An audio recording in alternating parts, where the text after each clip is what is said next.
surprises me to this day that people don't go and observe in other offices, because every single office you go into, you're going to find they're doing you're going to see the good, the bad, and the ugly in every office. You know, you learn some stuff in dental school, and then maybe you work for somebody that had an arcane system from 50 years ago. People learn an adaptive strategy, and then they learn it as if it's the strategy.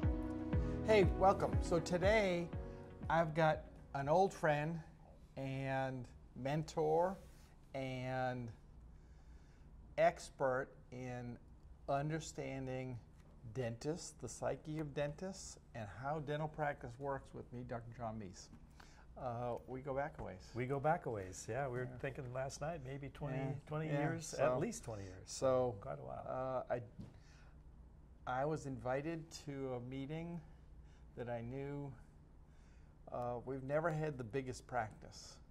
And so consultant that we spent time with and have a lot of respect for, invited 100 doctors to a meeting that you had to send 3 years of accountants certified financials to. And I was like, oh, I mean, of course, not me. And so I got a call from Greg, and he's like, well, I'd like you to come. And I was like, what, you want the little pony with the big dogs that were there? Yeah. Guys like Roy Smith were. Yeah. I'm still pissed that Roy had the back corner with his cowboy boots up on him before I got there, because as a Ahearn, going to Catholic school, I was always the first kid in the first seat, tripping the nuns as they came in the room and would yell at me. It's like, put me in the back of the room. And like, so I always, that way if you, whenever if I was, fell, nobody saw it. Yeah, right? So I always revered being able to be in that back corner, and Roy had already taken that, so I wound up sitting up in the front. Yep. Wayne Mortensen was behind me. Yep. It was an interesting time, and then John pulled some people together to go ahead and talk about the future of dentistry after that, and a lot of great things have happened. Yeah, it sure did. Since then. It was great to get all these people whose practices were way bigger than mine and bigger than yours maybe too.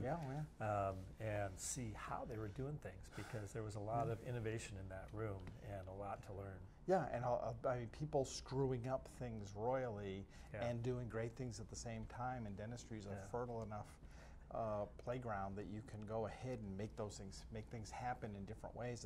And there has never been a great interaction between offices to really share in an organized way. I mean, there were some consultants here and there, but hadn't been opened up to the level that it could. Yeah, and that surprises me to this day that people don't go and observe in other offices, because every single office you go into, you're going to find they're doing you're going to see the good, the bad, and the ugly in every office. So you're going to learn things that you should be doing. You're going to be learning things and seeing things that it's like, I'm never going to do that. Oh, confirmed, never do that. Yeah, right. It turns out that's a bad idea. Yeah.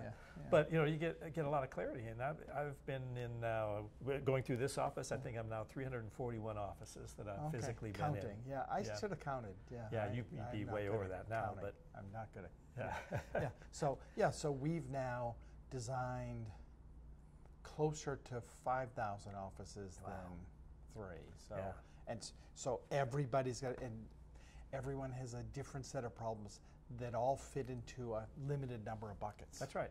I mean, it's a limited number of buckets, and everybody feels unique in that, but the good news is it's not. Because we're so isolated. Yeah. You know, you think you're the only one that has that problem. Yeah, in my town. Yes, that won't work. Won't work here. North Dakota. You can't do that. It won't work. Yeah. And so one of the things we want to talk about today is I mean, we're both hearing staff shortage issues. Yeah. And so, you know, people don't have strategies. Hope is not a strategy, turns out. And so I think people are unclear as to what direction, and I see people trying all kinds of different things. So I think today, if we can talk over a few of the different things that people have done to try and minimize that. But first, Ellen, I see we're yeah, very good. We're powered by Dunkin' Donuts. This is a shameless effort to go ahead and hope that Bain and Company will go ahead and pay for. Thank you, Ellen. Like I'm thinking, we put up a banner behind us. To go ahead and get. Sure. I apologize to those in Canada that might feel insulted, those in California that might know that Pete's has a certain yep. desirable taste, but for us in New England, cheers. it's Dunkin' Donuts.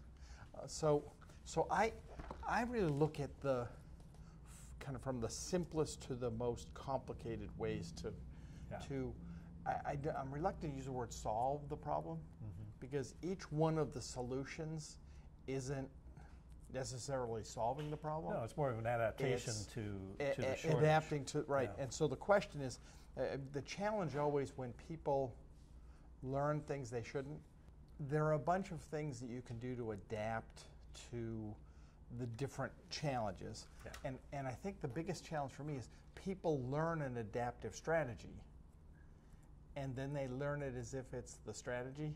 Right. And then a decade goes by. Right.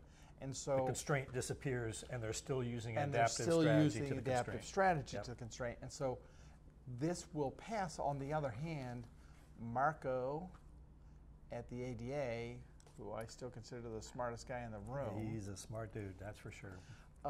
What was the answer you did not want to hear when asked how long the shortage of employees might be in dentistry? Yeah, so we had the fortunate to be with Dr. Marko Vujovic, who is the chief economist with the Health Policy Institute at the ADA, and he said smartest guy in the room. And there was a lot of smart people in that room, but he was the smartest guy. And he said for hygienists that the absolute minimal amount that it would be 2 years before it started to recover, and would take time after that to recover.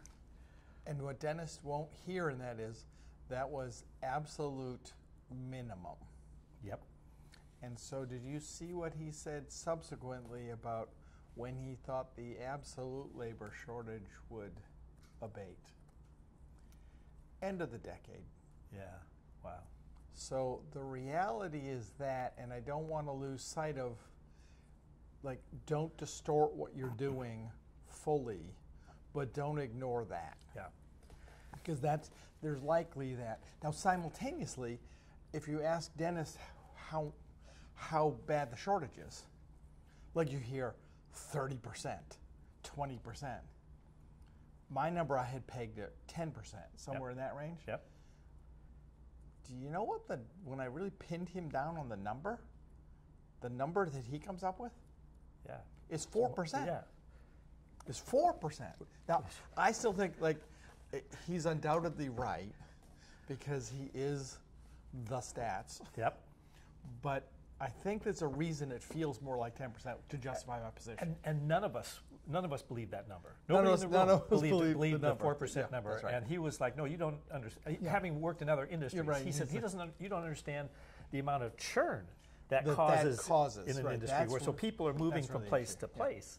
Right. And it's the churn that causes the right. perception that it's such a bigger number. Once you displace one person out of your office that has experience, the new person coming in is at best 60% as productive as that person in that position in all likelihood.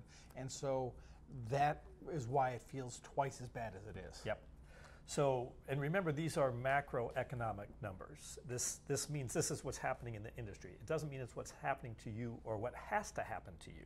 Yeah. So we're going to talk about some adaptive strategies, and then we're going to talk about some strategies that maybe change your microeconomics because how you do it. So, one of the first things, and we've seen doctors do it.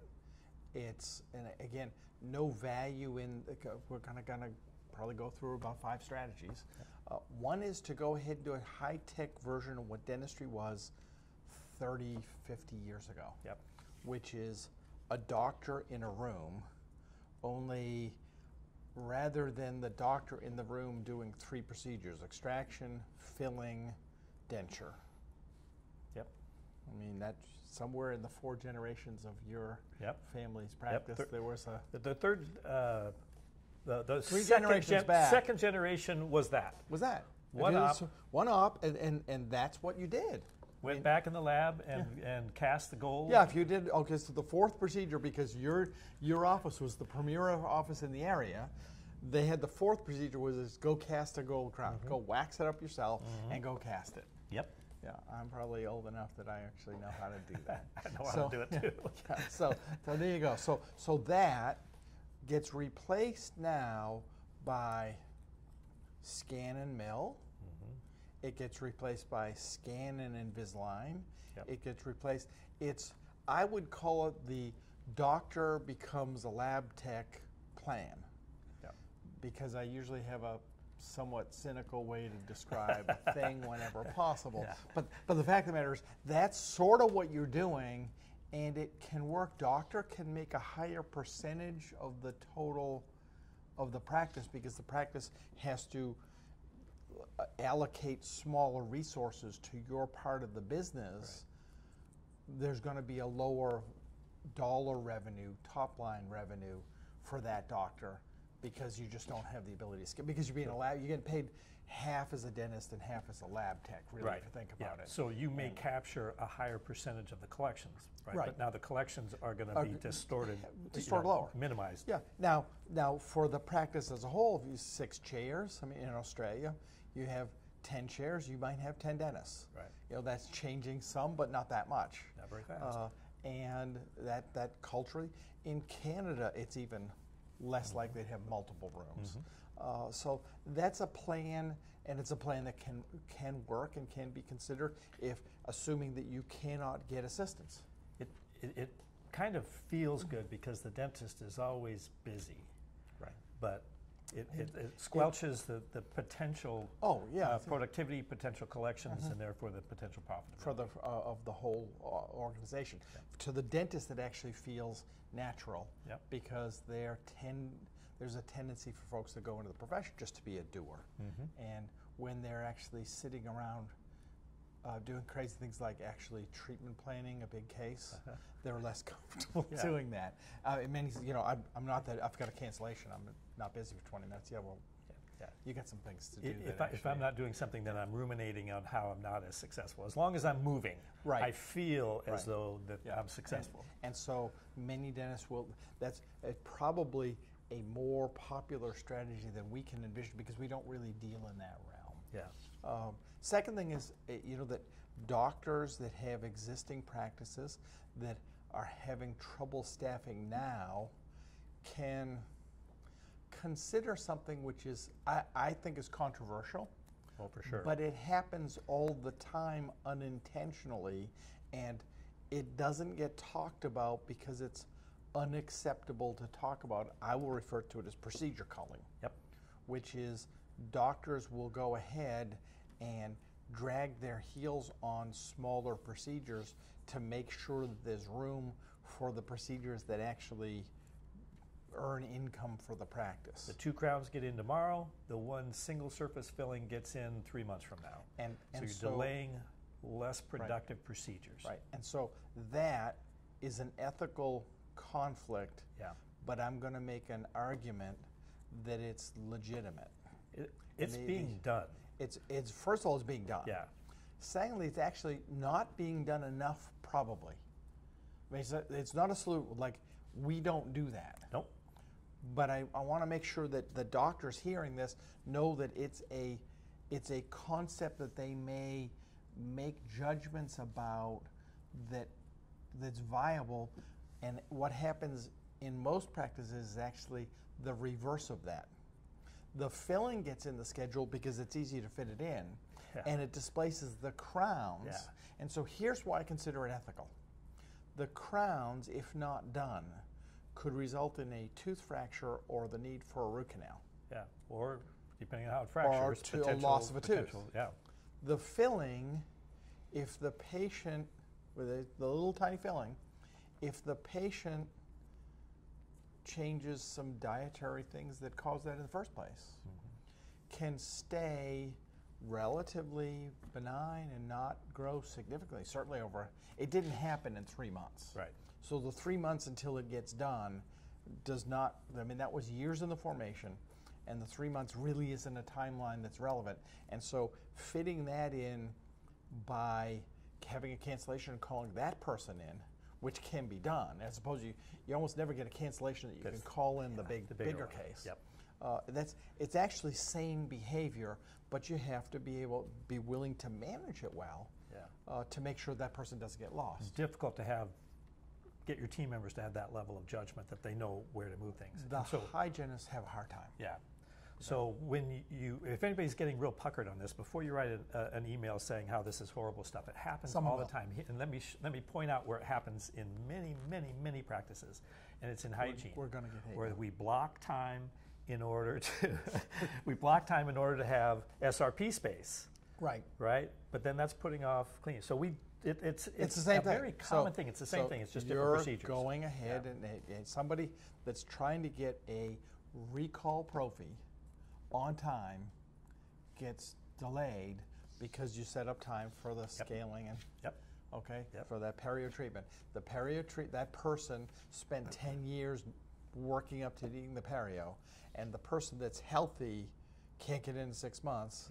And therefore is less healthy and wanted to get in and stay healthy. So the not acceptable happens because of capacity.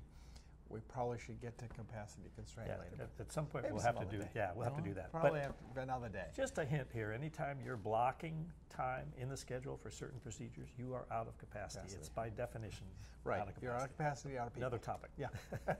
We'll be here all day. So by the way, that's why these coffees are big. So that's another. Now there's another way to do treatment culling, which is fee-based. So you've got a situation where you're sure that you can't get the team that you need for the next 6 months to a year. You're sure. Now, make sure you're sure of that. Would be good to have some evidence of that. But if that's the case, and you're positive that's what it is, fee-based culling is really the same in some ways. And I could argue that we can go many ways on this, but dropping an insurance plan is a way to go ahead and do treatment culling. Now you're culling a whole class of folks that will then be cast out into the world and will delay their treatment because they've got to find another dentist that can get them in, and maybe they won't do as good a job as you will at the treatment. So in terms of ethical decisions, and you'll lose most of them. You will lose as soon as you drop the plan. They will go. You will lose most of them, and they will not speak highly of you. So it's a reputational hit. But this is so. Let's go ahead and spend a little bit more time on this. So it's really tempting to do, because what happens? You go like, we're so good. So many people want to see us that we're going to drop a plan, and the good people in that plan will. They'll come to us still. Because we're amazing. We don't say that to the staff. We just go, they'll still come because our consultant told us they would still come. And this is a rich person problem. I was at the Mercedes dealership. Oh, yes. Because I wanted to get a Mercedes for my wife, who doesn't want a Mercedes because she's perfectly happy as you've met her, and she doesn't care. And so I'm at the Mercedes dealership, and I come to the greeter. She goes, "Dr. Ahearn, it's great to see you. I really miss you." And she says, I miss going to your practice. I can't go anymore because I moved." I said, "Oh, where did you move to?" I said, "Fall River." You've just been to our area, right? Fall River's a town and a half over. And the towns are little tiny towns. And the towns aren't very big towns. So patients love you because you're within 5 miles. I mean, you're the best dentist within 5 miles that takes their insurance. And I know we have people that come from long distances because we're amazing, but that's actually pushing a rock up a hill. And it's really that's 1% of your practice and 90% of your recall. That's right, exactly. They fly in, but it's not many. So fee-based culling is the same thing. They would love to see you if you took their plan, and it's stunning the number of folks that for the short amount of money what the differential is for healthcare, they're making a healthcare buying decision on whatever 20-30% of the money. But most people will make that decision.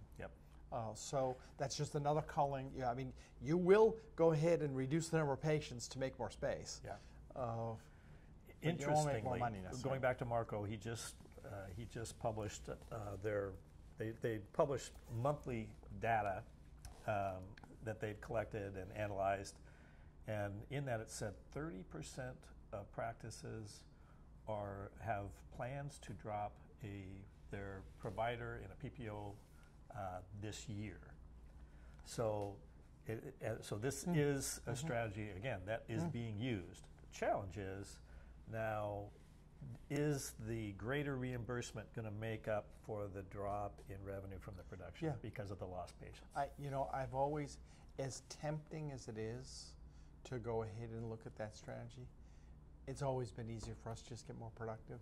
Yeah. And dentists don't want to look at that, because that's a look at yourself.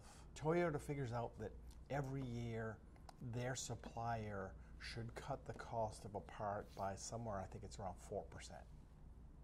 That's a lot. That's a lot. Especially after you've been doing it for 30, 40 years. Yep. We're being asked to go ahead and deliver more economically simultaneously while some things are getting more expensive. Not everything's getting more expensive. I mean, labor's certainly part of the challenge. Yep. That's a whole other podcast for another day. Yep. But that's second kind of area. So we got high tech, become a lab tech. You've got treatment culling, which can be done ethically if you choose to do that. It's a different way of thinking about your schedule. There's another thing you do. You can simplify the game plan, because we can't get, how many times do you hear older doctors go like, they're just not making dental assistants like they used to. Yes, this new generation. This new generation. Gen whatever. These people. Gen X, Gen Y, like Gen Z, we've heard it whatever. for every letter of the alphabet, and it's the same story. And it says, so how about making the game simpler to play? Yeah. Crazy thinking. And so there are a couple ways to do that, but if you expect somebody if you expect to bring somebody in off the street and have them be productive when you've had somebody for 20 years learn your completely arcane system, which you made up, you learned some stuff in dental school, and then maybe you worked for somebody that had an arcane system from 50 years ago. Okay, and then you learned that and then adapted that. You made it a little bit better, but made still, a little better. That's great. Not be as good as it could be. But it's some weird system. So I don't care whether you get somebody from another dental office or whether you get somebody off the street. They're not going to understand how to play that game. Yeah. And like, do you have a training like manual with video, not something written? With dental assistants, you became a dental assistant because you wanted to do, not because you wanted to read. And reading doesn't really translate to the way a great dental assistant learns tactily. Yep. And can maybe learn visually. But it's tactily would be like 80% of the learning. Visually would be like 18% of the learning. Reading, about 2%. Yeah. And so you've got a manual, which is a rule book, which is basically useless. Yeah. And so, and a game plan that actually isn't even articulated in the rule book. Yep. So how the heck are they going to learn that? So, I mean, you got a couple of strategies in that simplify the game plan. You got dumb it down and simplify the process. And most people choose dumb it down. Just pathetic. Yeah. And it's okay. I mean, it's, people get mad at me, like endo carriers, right? The plastic endo carrier things, like that's dumbing it down. Okay, heat it up, and it works for a lot of times, and sometimes it doesn't. And like, how about learning how to go ahead and make the process of doing it really well simpler, as the other challenge in that. And I think that for anybody. So you saw our training ladders. Yeah. Like I don't know, now almost a decade ago, it's America. We climb to achieve. And I just think that if you give somebody a method where they can go achieve, good people climb it. Yep. And so I don't know if I told you the story the first time I went, it's a ladder. So I'll make a ladder, and we'll make every position will have a ladder. So we just started making ladders, and a new employee, Katie, came in and said, "Could I speak to you?" I'm like, sure, Katie, come on in, just a couple minutes. So Katie said, about the ladders.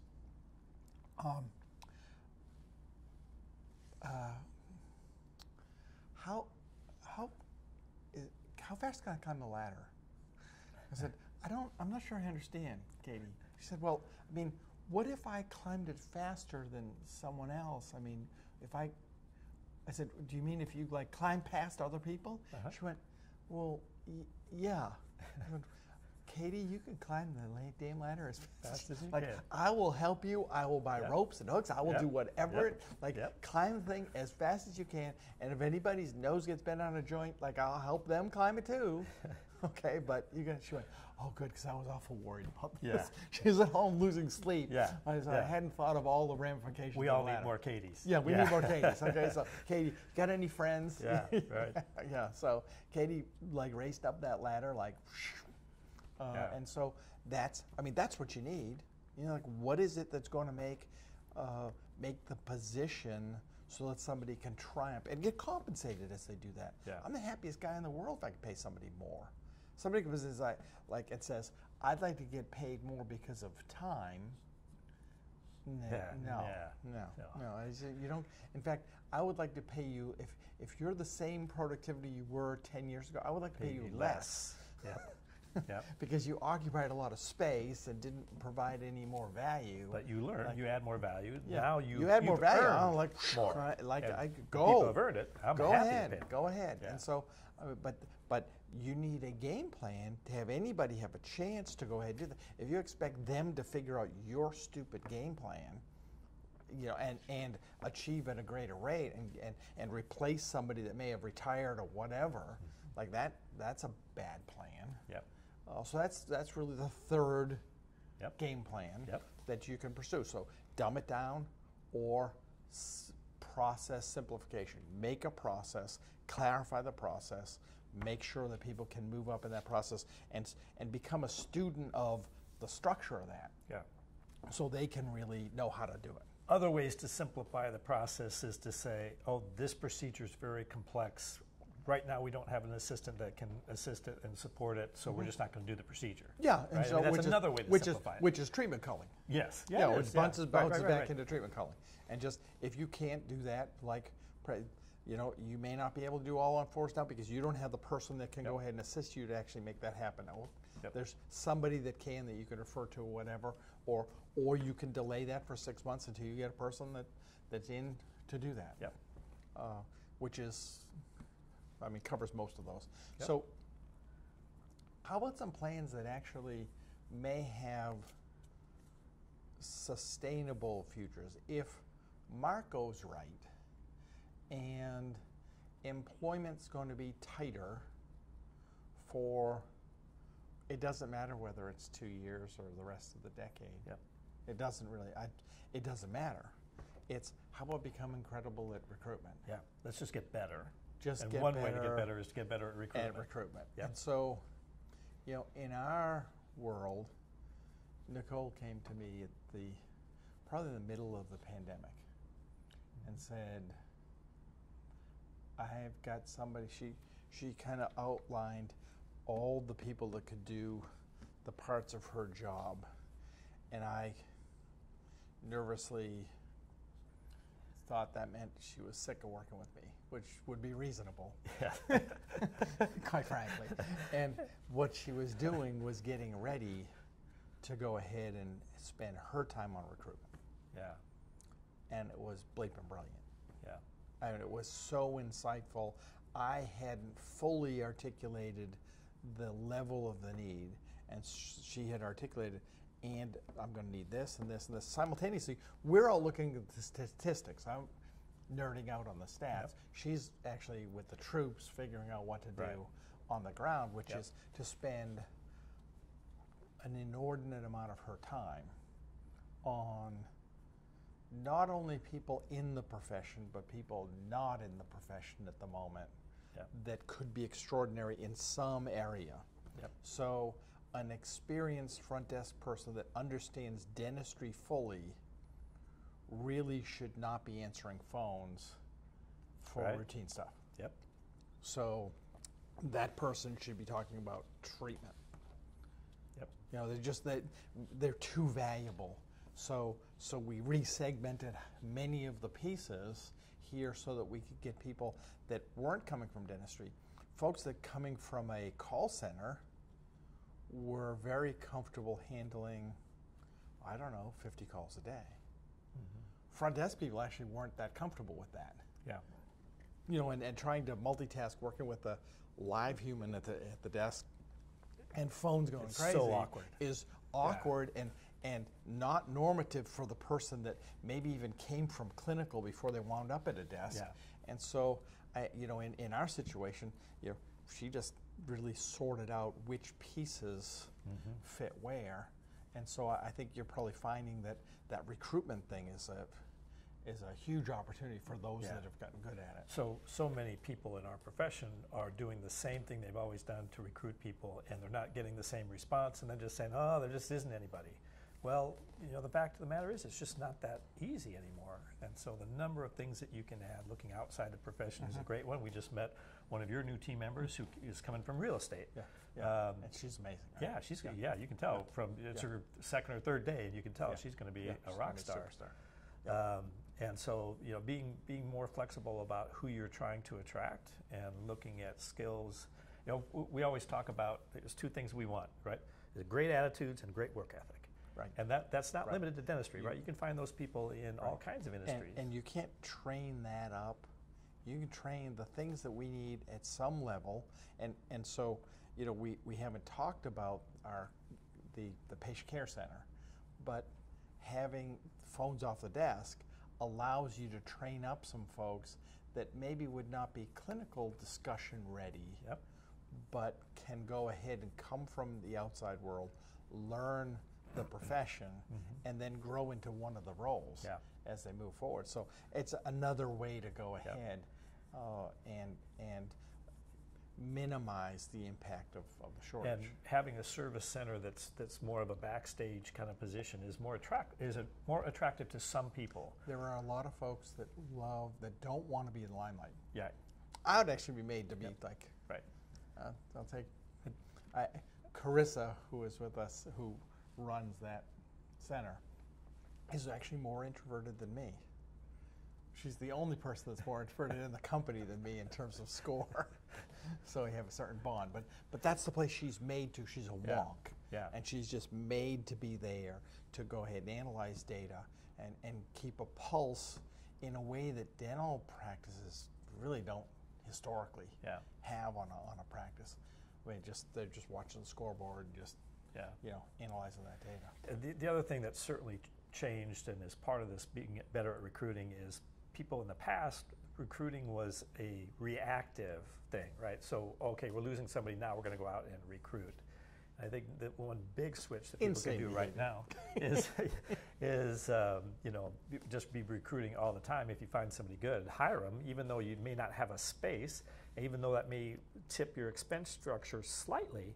But let's spend a little time on that. That's a great topic. Yeah. So, you know, most practices are already functioning low on the number of people, right? Almost every practice. We had a bunch of dental consultants that got together one time, and we were all discussing, you know, kind of our onboarding process, and everybody was a little bit different. And this was a great group of very smart people. And one of the guys there said, "Well, on my onboarding process, we have them hire somebody."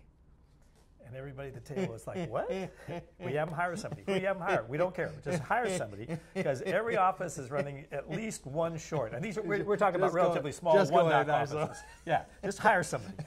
So if you have an extra person, not that big a deal. You probably need one anyway. And you do.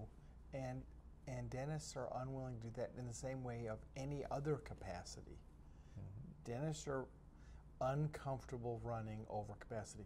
Toyota, again, anybody that knows us on what we talk about, Toyota understands how to make things. We actually, in dentistry, crazy, get paid to make things.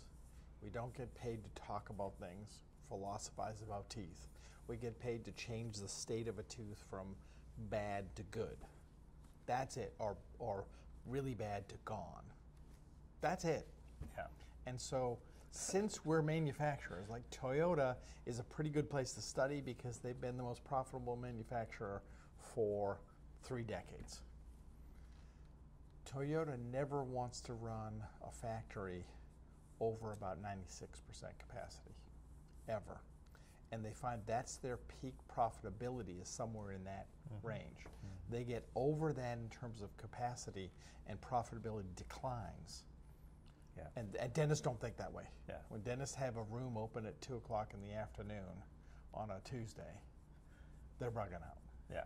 Yeah. Like so real estate costs are 5 to 10% of cost. 3 to 10% are really productive. Yeah. I mean, we got offices that are 3% of cost. Yeah. It's noise, and the dentist is still panicked because there's a room open at 2, Right. and they know that they're like Walmart doesn't like think that way. Or we're dentists. Target. Go to Walmart. We go to Target. So Target has open checkout lanes. You've ever noticed they have open Christmas, Halloween, Easter, Thanksgiving. Okay, they got as many checkout lanes as you want. They got them open to collect your money. Rest of the time, they're idle in those. So if your cost of the checkout lane, treatment rooms, is 3%, because you got to have a waiting room anyway. So it's probably less than that on the empty treatment room. Yeah. The actual cost, like 1% of cost of having empty treatment rooms, like have the capacity for the day somebody comes in and wants a crown today to give them a crown today. Yeah. Kind of good for the bottom line. Yeah. Yeah. So, but you got to have the people to go ahead and do the work. That's true. Yep. And you know, dentists don't think that way. One of the questions that we ask dentists that go through our high impact dentist course is, what percentage of your time are you doing dentist things each day? What percentage of your time? You know, and the answers are often 40%, 50%, 60%. So dentists don't necessarily think about that as, well, what if I got to 80%? Yeah, what if I did 80%? You know, actual dentist time? Which is not easy to do. Yeah, no, it's not easy to do, but it can be done. And kind of leverages the value of you by doing that. And dentists don't just work that way. Yeah. But you got to have the people to support you, which means you got to get great at recruitment, and you probably can't fully outsource that. You certainly can use recruiters to go ahead and help you, but ultimately you have to be a great recruitment organization, and you need to be on that, I would argue, every single day. So that is outreach, right? And so the 2 strategies that I think you and I prefer most is this, outreach, and the last one. Yeah, the last one is, how about if you become the best office in your region? Crazy concept. Now, here's why today it doesn't seem like the strategy for you to pursue, because it's hard, and because it takes time. Because you can't just say we're the best. Like, you may say you're the best office in town. How does the marketplace, what's the marketplace tell you about that? Right. What percentage of market share do you have? And the reality is that, like, most offices don't command, like, you know, in most towns we go into, they go, like, this is a great office. But the community doesn't fully know that this is the office. It's not so demonstrably better than anybody else. I mean, there's a coffee shop down the street not doing the business of Dunkin' Donuts. Just wanted to mention Dunkin' Donuts one more time. Just one more time. Just go ahead. And so, gratuitous Dunkin' Donuts plug. And the place down the street may be great, but the community hasn't legitimized that. And it's not really a legitimate example, but you need to go ahead and have that be clear, and you need to make that obvious to the client, every single client. I mean, you just met our concierge person, and so from the first step in, through every bit of the experience, it all matters. And then you've got to tell the community, because it doesn't matter. Like, if all your existing patients know that you're fabulous and all their relatives already come here, then you're a cult. It doesn't do any good. It feels righteous, but it doesn't really do any good. It's like the community of the folks that aren't your customers yet need to know that. Maybe it needs to be aspirational. I know it's going to be uncomfortable for them to go ahead and choose to go ahead and swap and become your patient. But the same thing is true for all of the team members at the office down the street. I mean, so the same thing you're doing on social media every day to go ahead and talk about the practice that has a patient look up your reviews is exactly the same thing that somebody, you know, has a bad day in another office that just has something screwed up and like the doctor apparently not willing to fix it, is what's going to cause that person to go like, maybe I will choose a new office. Yep. And that's where, so the 4%, I don't care if you call it 10% shortage, if there's 100 dental professionals in your town, how many do you need to come from other offices? And it's just, it's uncomfortable to talk about that, but that's where team members come from. And this isn't necessarily going out and stealing them, although that's happening. No, but I have a problem with folks that you know will go ahead and throw a multi-$1,000 bonus in front of somebody. I mean, there's stuff happening now that's really disruptive, that's going to just come around because you can't you can rent a coworker, but you can't buy them. You can pay them off to go ahead and get them, but you're still renting them. They're still free to go. So if right now someone can go ahead and do that and throw money in front of them to get them across town, if it's not the best place to be, it comes around. They don't stick. They don't stick. And if they don't stick, now you're back in the same place you were, except you're out your $5 grand or 10 grand or whatever the signing bonus it is. You know, so what are some of the things that people can do to become the most attractive to team members? You know, it's not that hard, but it's not that easy either. Yeah.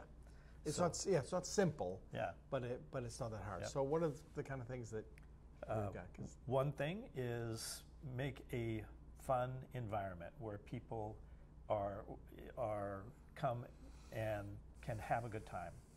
Next, make your mission more inspiring. You know, people want to be part of something big, and if you can articulate what you're trying to do in a big way, you do a great job of that in your practices. You know, if you can articulate it in a way that inspires people that they're part of something bigger, part of something more important than just being in a dentist office. Anything else is just a job. Adding to that the ability to learn and grow, right? So we know that people like mastery. People, particularly people who go into dentistry, really like mastery. And so you're talking about your ladder, your training ladder, having something like that that people can see and feel and touch and can see the effect of it. And so in that ladder, like there's an achievement, there's an award, there's a celebration, like all the time about that. So fun, like if there's not laughing in every day, like a day went by, air got breathed, laughing didn't happen.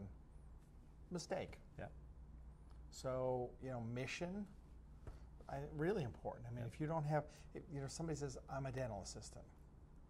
That's a story. That's okay, great. Which is sad because they usually say, I'm just a dental assistant. Yeah, just a dental assistant. I hate it when I hear that. So they don't understand. So we don't help them understand.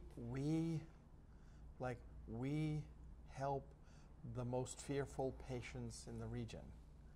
We do charity. We do, you know, there needs to be a bigger story for them to have that worthwhile to fight through those difficult days or difficult patients. And things that they know, they understand, they can articulate. So when they're at the local dental society meeting, when they're at Con Ed and they're at places like that, they can articulate why they're so happy to be working with you because of the bigger mission that you have. And why their friend who works somewhere else ought to come work with us.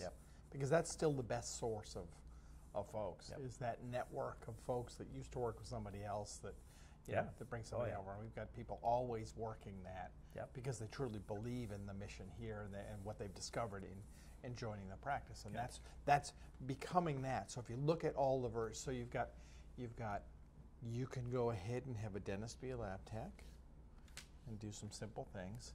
Easy strategy to go ahead and and to make sure they've got to be able to make a higher percentage of a smaller piece, and realize that when you change that game plan again, when you figure out the labor shortage thing, and you want them to go ahead and not be a lab tech and produce more, it's going to cost more to support them, and that percentage needs to change again, and they won't like that. So it tends to be a one-way street. Changing strategy is right. hard. Changing tactics is easy, but changing strategy is very difficult. So you got to be careful. If it's tempting to think you'll do that, you just got to make sure you know that that is not going to be easy to back out of. Treatment culling is an easier temporary strategy. Because you can do it for, you could even do it for a month. You don't have to, it doesn't have to be what we're doing in 23, 24, whatever. It can be as short as you need to be able to build up the staff you need, and then you can flip back. As long as you remember, if you're blocking things, you're out of capacity, and you ought to be really working hard to figure out how to. And so you can do it on the culling by procedure, the easy to walk into and out of. Fee-based culling by insurance culling, you can't walk in and out. Like you go back, had a dentist work with us, never listened really, moved back to where he came from, told him what he should do for practice, didn't listen to that either. Hired a consultant, didn't listen to who. I'm not very effective at getting people to listen to me, apparently, in some instances at least. Called me and said, yeah, I know you told me not to do this, but my consultant told me that because I was so special and because the office was little, that I should drop the plans, and 60% of the patients left. Oh, shocking. So that one, really, and it's hard to go ahead and say, we did this 3 months ago, but now we've changed our mind. Those patients are likely to flip you off for longer than the 3 months. Oh, we forgive you for the lapse in thinking. There's really that letter isn't a good. No, that's a one-way. That's a one-way door. So, my effectiveness. So simplifying the game plan. A couple of different choices on that one. Dumb it down, not being as good as taking the time to make it a better process. To go ahead and allow people to come into the organization, know where they slot in, because that's the other advantage. When you have a ladder, you get somebody come in, you go like, here's where they are, here's what they can do. If not, you don't, it's a mystery what the person can do. I mean, how do you, it's T-ball. And so you've got to have some kind of way to know what their ability are, and then monitor how they're doing, how they're growing. And then become incredible at recruitment. Which is going to take personnel, which luckily doesn't have to be dental personnel to go ahead and be the at least person creating the cultural or expressing the culture. That can be somebody from the outside. Better if it's somebody from the inside that really knows the organization. And then how about being the best office? Just be the best office and dominate. It's the safest position you can possibly take. Anything else, you're slipping back into commodity competition. Simply putting in the processes and systems that you and I teach helps people climb that ladder, become the best, become the most attractive. So you can go out and chase people, but you can also become more attractive, and that's the strategy that we think is going to be the most sustainable and the most effective and the most efficient. So, John, thank you for coming to visit. You're welcome, Dave. Thanks for having me. See what they're doing at TTI, and know that you're out of capacity. It's as simple as that. It's a reality. So we look forward to talking to you in the next podcast, and shameless plugs. Thank you.